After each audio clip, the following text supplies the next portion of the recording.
ভারত থেকে পর্যটক যাওয়ার হার দ্রুত কমে যাওয়ায় চীনের শরণাপন্ন হলেন মালদ্বীপের প্রেসিডেন্ট মোহাম্মদ মইজ্জু। চীন সফরে গিয়ে প্রেসিডেন্ট মইজ্জু সরাসরি সে দেশকে অনুরোধ করেছেন যত বেশি সম্ভব তারা যেন মালদ্বীপে পর্যটক পাঠাতে উদ্যোগী হয়। আসলে সমুদ্র সম্পদ ও জাহাজ নির্মাণ শিল্প থাকা সত্ত্বেও মালদ্বীপের অর্থনীতি প্রধানত পর্যটন নির্ভর। দেশের মোট প্রবৃদ্ধির 28% পর্যটনের অবদান। দেশের মোট বৈদেশিক মুদ্রার 60%ও আসে পর্যটনের দৌলতে। তো বর্তমানে বিষয়টি ঘটেছে কি, প্রধানমন্ত্রী নরেন্দ্র মোদী পা দেওয়ার পর থেকেই লাক্ষাদ্বীপ নিয়ে ভারতীয়দের আগ্রহ কয়েক গুণ বেড়ে গিয়েছে। এমনকি লাক্ষাদ্বীপকে কেন্দ্র করে ভারতের সঙ্গে মালদ্বীপের কূটনৈতিক দ্বৈরথও শুরু হয়ে গিয়েছে। কিন্তু অনেকেই জানেন না এই লাক্ষাদ্বীপ হয়তো ভারতের হাতেই থাকতো না।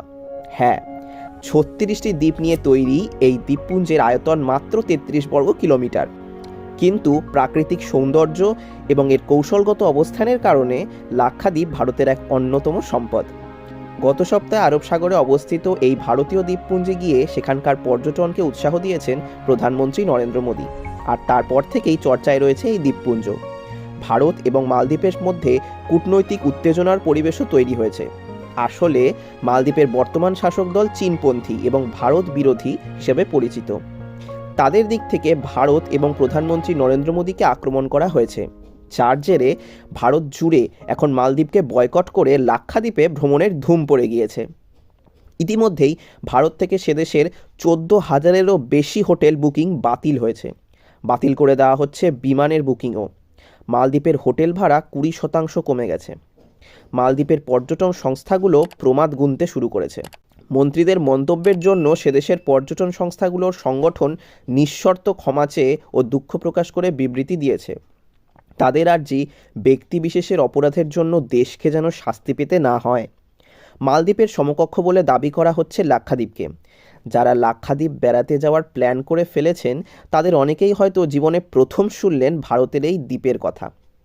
নামই যেখানে অন্তরালে ছিল সেখানকার ইতিহাস জানবেন সকলে, এটাকে কষ্টকল্পনাই বলা চলে।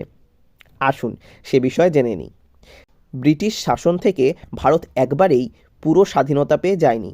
একাধিক জায়গার দখল নিতে অনেক কালঘাম ছোটাতে হয়েছিল তৎকালীন শাসকদের। যেভাবে কাশ্মীর হায়দ্রাবাদের স্বাধীনতা নিয়ে এক প্রকার বুদ্ধির খেলা খেলতে হয়েছিল তৎকালীন ভারত সরকারকে। কারণ স্বাধীনতার ঠিক পরপরই লাক্ষাদ্বীপকে ভারতের থেকে প্রায় ছিনিয়েই নিয়েছিল পাকিস্তান। সর্দার বল্লভভাই প্যাটেল না থাকলে হয়তো এতদিনে লাক্ষাদ্বীপও পাক অধিকৃত কোনো অঞ্চল হিসেবে চিহ্নিত হতো। 1947 সালে ভারত স্বাধীনতা পাওয়ার পরপর ভারতীয় উপমহাদেশের দুদিকে পূর্ব এবং পশ্চিম পাকিস্তান ছিল। পূর্ব এবং পশ্চিম পাকিস্তানে মুসলিমরাই ছিলেন সংখ্যাগুরু। যদিও কোচি থেকে 496 কিলোমিটার দূরে মুসলিম জনসংখ্যা অধ্যুষিত আরও একটি এলাকা তখনও পাকিস্তানের নজরে পড়েনি, সেটি লাক্ষাদ্বীপ। লাক্ষাদ্বীপেও সে সময় প্রায় 93% মুসলিম বাস করতেন। কিছুদিনের মধ্যেই অবশ্য মোহাম্মদ আলী জিন্নাহর নজর পড়ে লাক্ষাদ্বীপের দিকে। সর্দার বল্লভভাই প্যাটেলের জন্য যেমন হায়দ্রাবাদ, গুজরাটের জুনাগড় ভারতের দখলে এসেছিল, সেভাবেই অত্যন্ত বুদ্ধিমত্তার সঙ্গে লাক্ষাদ্বীপও নিজেদের দখলে নিয়েছিল ভারত। পাকিস্তান তৈরি হওয়ার পর ভারত এবং পাকিস্তান দুই দেশই লাক্ষাদ্বীপের দখল নিতে মরিয়া হয়ে উঠেছিল। সেই লক্ষ্যে পাকিস্তান রণতরী বা যুদ্ধজাহাজ পাঠায় লাক্ষাদ্বীপের পথে। আগেই তার খবর পৌঁছে গিয়েছিল বল্লভভাই প্যাটেলের কাছে। লাক্ষাদ্বীপকে পাকিস্তানের গ্রাস থেকে সর্দার বল্লভভাই প্যাটেল কীভাবে রক্ষা করেছিলেন 2019 সালের অক্টোবর মাসে মন কি বাত বা মনের কথা অনুষ্ঠানে সেই ঘটনাক্রমে তুলে ধরেছিলেন প্রধানমন্ত্রী নরেন্দ্র মোদী।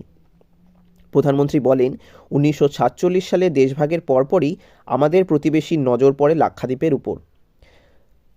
পাকিস্তানের পতাকা লাগানো একটি জাহাজ লাক্ষাদ্বীপে পাঠানো হয়। এই খবর পেয়ে সর্দার বল্লভভাই প্যাটেল তৎপর হন। তিনি মুদলিয়ার ভাই নামে খ্যাত রামস্বামী মুদলিয়ার এবং তার ভাই লক্ষণস্বামী মুদলিয়ারকে দ্রুত লাক্ষাদ্বীপে যেতে বলেন। ত্রিভাঙ্কুরের মানুষকে নিয়ে গিয়ে লাক্ষাদ্বীপকে রক্ষা করার অনুরোধ করেন সর্দার বল্লভভাই প্যাটেল। লাক্ষাদ্বীপে পৌঁছে সেখানে ভারতের তিরঙ্গা পতাকা ওড়ানোর নির্দেশ দেন বল্লভভাই প্যাটেল। রামস্বামী মুদলিয়ার মহীশূরের 24তম দেওয়ান ছিলেন।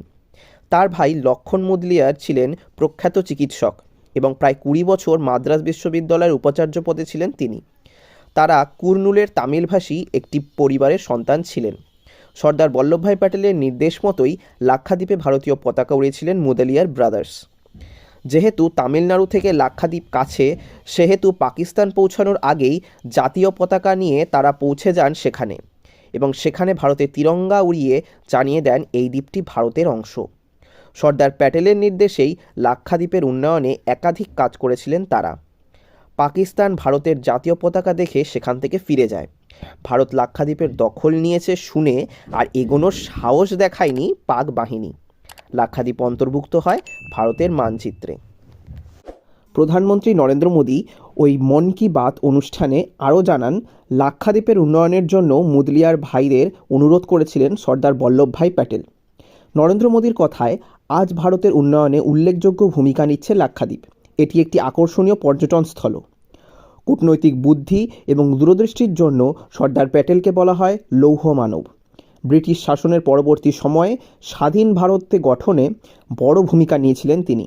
আসলে 1947 সালের 15ই আগস্ট স্বাধীনতা লাভের সময়ে ভারতের শয়ে রাজ্য ছিল বিভিন্ন রাজ পরিবারের আওতায়। তারা সরাসরি ব্রিটিশ শাসনের অন্তর্গত ছিল না। স্বাধীনতার পরও ওই রাজ্যগুলোর সিংহভাগই স্বাধীন ভারতে যোগ দিতে বিশেষ আগ্রহ দেখায়নি। কিন্তু সর্দার প্যাটেলের নিরলস কূটনৈতিক পদক্ষেপ এই রাজ্যগুলিকে ভারতের সঙ্গে এনেছিল। এই সকল রাজ্যের কর্তৃপক্ষের সঙ্গে যোগাযোগ করেছিলেন সর্দার প্যাটেল। তিনি তাদের বুঝিয়েছিলেন, স্বাধীন ভারতে যোগ দিলে ভারতের বাহিনীর নিরাপত্তা পাবে তারা, সেই সঙ্গে ভারত সরকারের আওতায় তারা তাদের রাজকীয় প্রতিপত্তিও বজায় রাখতে পারবে। এইভাবে বহু রাজ্য ভারতে যোগ দিয়েছিল। আরব সাগরের বুকে ইতিউতি ছড়িয়ে বেশ কয়েকটি দ্বীপ। সাগরের নীল জলরাশির মধ্যে এখানে ওখানে মাথা তুলে রয়েছে ঘন সবুজ বনানী। জলের নিচে গেলেই ধাঁধিয়ে যায় চোখ। রং বেরঙের প্রবাল প্রাচীরের সৌন্দর্য মনোমুগ্ধকর। এই হলো লাক্ষাদ্বীপের অপার সৌন্দর্যের নির্যাস। আসলে মালাবার উপকূলের কাছেই লাক্ষাদ্বীপ। ভারতের প্রথম স্বরাষ্ট্রমন্ত্রী উপলব্ধি করেছিলেন এই দ্বীপপুঞ্জের কৌশলগত অবস্থানের গুরুত্ব। তার জেরেই আজও রত্নেগর্ভাই দ্বীপপুঞ্জ জলজল করে রয়েছে ভারতের মানচিত্রে। আপনাদের যদি আমাদের ভিডিও ভালো লেগে থাকে তাহলে অবশ্যই লাইক করবেন এবং চ্যানেলটি সাবস্ক্রাইব করবেন। দেখা হচ্ছে পরবর্তী ভিডিওয়ে আরও নতুন কোনো বিষয় নিয়ে। ততক্ষণের জন্য ধন্যবাদ। জয় হিন্দ।